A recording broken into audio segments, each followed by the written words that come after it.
It usually happens without warning: a sudden illness, a layoff, a market crash. No matter how much money we have or how carefully we've built our lives, the warmth eventually fades. Winter always arrives. We are taught how to handle this from childhood, usually through the fable of the ant and the grasshopper. The grasshopper sings in the sunshine, ignoring the future. The ant hauls heavy grain, ignoring the present. When the snow finally falls, the grasshopper starves and the ant survives. The moral we extract from this story is brutal, but universally accepted. To survive the inevitable hardships of life, you must adopt the relentless, joyless labor of the ant.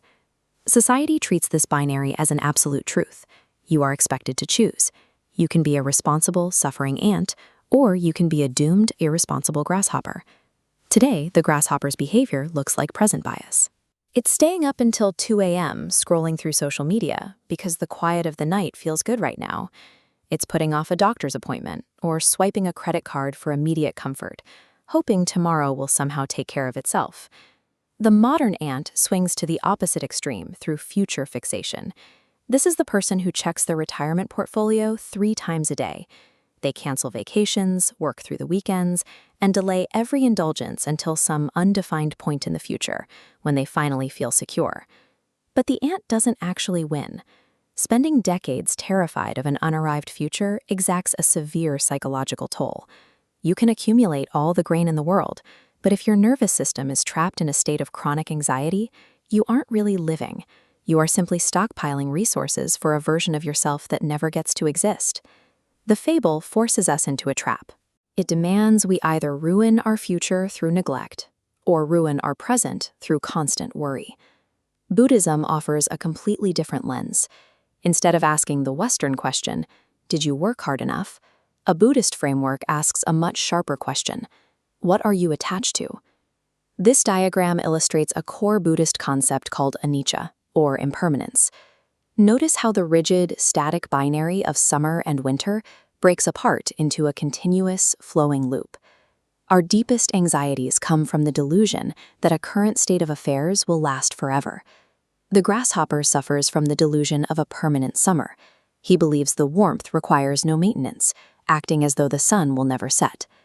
The ant suffers from an equally powerful delusion, the belief that they can control or defeat the winter. The ant thinks that if they just build the walls high enough and stockpile enough grain, they can hold back the passage of time. Both archetypes fail. They suffer because they are trying to dictate the terms of reality, holding desperately on to specific outcomes rather than adapting to the natural flow of change. There is an old story of a monk sweeping autumn leaves in a courtyard. The wind blows and leaves cover the stones. The monk sweeps them up. The wind blows again, scattering more leaves. A young disciple watches, frustrated by the endless, repetitive work, and asks why he bothers sweeping at all.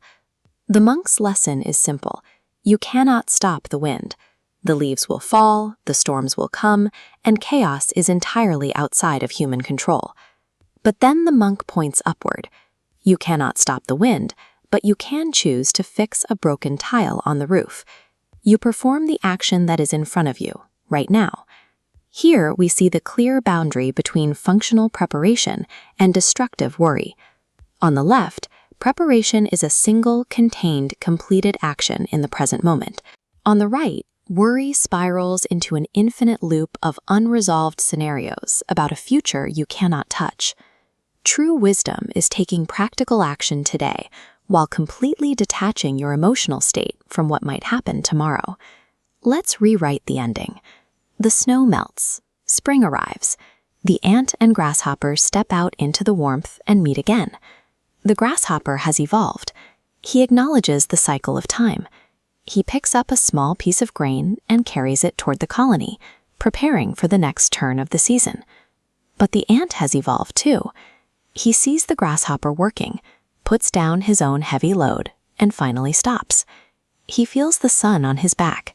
He listens to the music. A fulfilling human life requires both. We need the discipline of the ant to build a sturdy roof, and the presence of the grasshopper to actually enjoy sitting under it. You can apply this synthesis to your own life with 3 rules. First, Do a small amount of preparation today.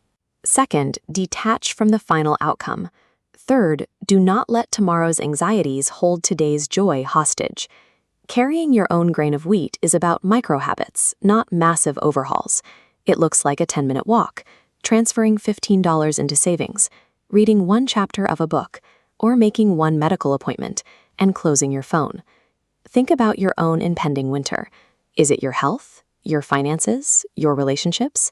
Identify it, and choose one small grain to carry today. Winter will always arrive, but choosing to suffer through the summer in anticipation of it is entirely up to you.